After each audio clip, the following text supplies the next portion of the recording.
times ago, I proposed the concept of space for action barrier as a potential useful description of the conditions of a context that hinders your ability to act and learn in a necessary space because of imposed constraints.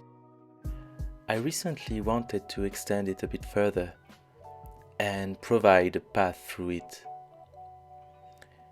In the light of some words of wisdom from Snowden and my own but surely limited understanding of his work at Cognitive Edge and my endeavor through systems, thinking and complexity themes. The necessary space here is what we believe we ought to do in order to understand the context and discover possibilities that could lead to novelty. In my article, The Multiples Design Thinking, I described the concept as such. Most of the time, when we work within companies or on specific projects, there is an assumed space for action on which either the project is based or the company expectations are built. This space for action is unconsciously determined by the type of outcomes, the horizon that a company is able to foresee from its current context. Narrow outcomes or not so far horizon means limited space for action. These constraints are totally blind toward the complexity of the reality they evolved in.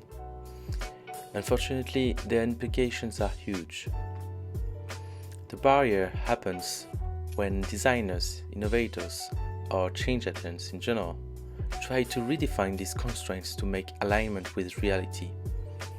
Indeed, this barrier is the system's immune response to change.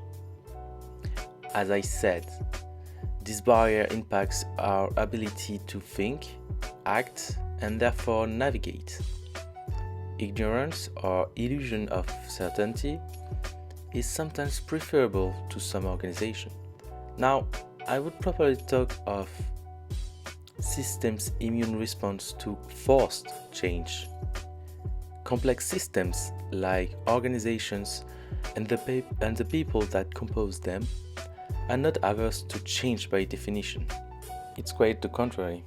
Systems do change all the time, but only when the context necessitates such adaptability. In other words, this is a mismatch between expectations that emerges from the current ordered context and therefore are bounded to the initial conditions, the knowns, and intentions to reach a yet-to-be-discovered future state and explore the unknowns. This creates ambiguity. An instinctive way to handle this is generally to devise an ideal future state, like only when we'll do X, we will be innovative, and work backwards to devise a linear course of action to reach this state. Of course, one problem with this is that it tends to create a non-inclusive binary either-or and reductive narratives that flattens the diversity of context and negates or dismisses any other possibilities. The kind of thinking that leads to extremes, polarization, when confronted with contradiction. The kind of game played by consulting firms and agencies because, let's face it, reductive and simplistic narratives supported by numbers are easier to sell. As Enrique Martinez explains in his article soberly titled Planning is a linear process that moves in one direction, always forward. Designing is multidimensional and moves forward, backwards, sideways as needed. Planning is scripted. A good plan leaves nothing to chance. Designing is a dynamic process that adapts to its context in order to respond to uncertainty. Planning begins with the desired solution and then goes backward to figure out the steps needed to get there.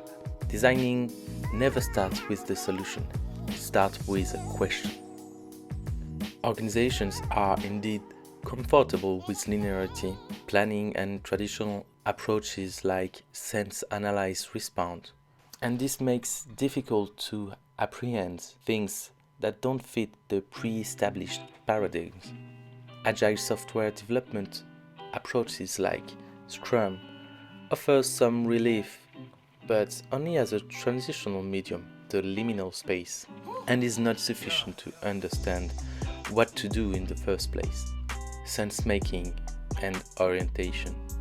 Quote, "The strength of approaches like Scrum is holding things in the liminal state long enough to become right before they move too complicated." Dave Snowden, in an interview called The Liminality of Cynefin and Moving Beyond Agile to Agility. Sense-making is what is needed to make sense of a context, reveal possibilities, and orientate decisions before moving to development. But this is obviously counterintuitive in organizations oriented toward operational and governance constraints. We only see what we expect to see. A way forward. Start from the current context, not your idealized future. The space for action barrier seems implacable realization, from which the only way is simply to avoid context that would prevent you to act. Needless to say, it's a doomed headlong rush. Working with constraints is what we should master because they are generally useful and necessary for the organizations to function. Organizations are used to approaches that fit in ordered and rather clear situations. The problems emerge when the context is ambiguous and necessitates sense-making rather than good practices. But how do you move from good practices, governing constraints, to discovery and questioning, enabling constraints?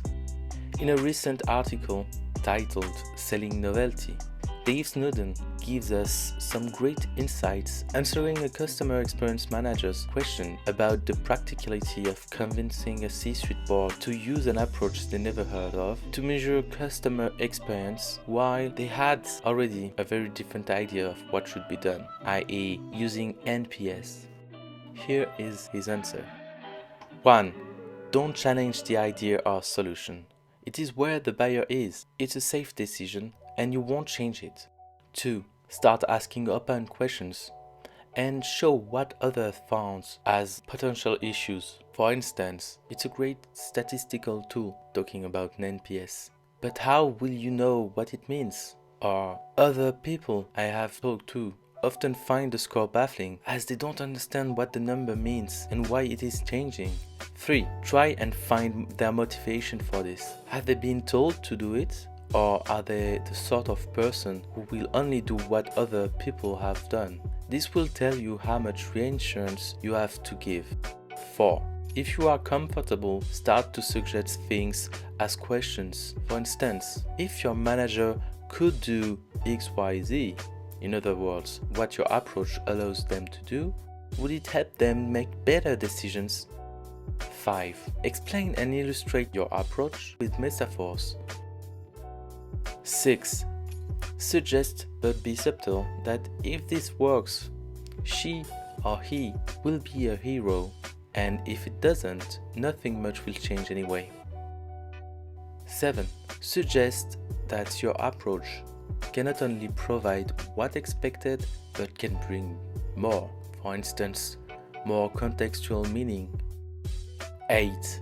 Find champions working for the buyer who likes your ideas. 9. Offer an experiment in which the buyer can bring in other people from the organization to share the risk. 10. Fit in some small amount of technical language explaining what it means and listen hard for the said language to be fed back to you. When it is the case, they will buy your solution. 11. If you have an agreement, do not introduce any new information or ideas. Close and move on. 12. Be prepared for refusal. Be honest. Say why you think they are wrong and leave politely. They will call you back when the more traditional approach failed. It is important to note that I slightly modified the list to be less specific, but I recommend you to read the original article in full context and find more wisdom. I put the link in the description. Conclusion: the space for action barrier is a relative concept for which the effects depends on the initial context. There's always a limit to which people, especially managers and organizations, are willing to accept change and novelty. The idea of start from where the barriers are is a powerful reminder that context matters. Accompanying change is more an open questioning than a force-fitting focus on arbitrary and externally defined targets and goals. Opening possibilities and proposing safe-to-fail experiments broaden up and add up to their current perspectives instead of subtracting or replacing it for a so-called idealistic better world. Thanks for listening.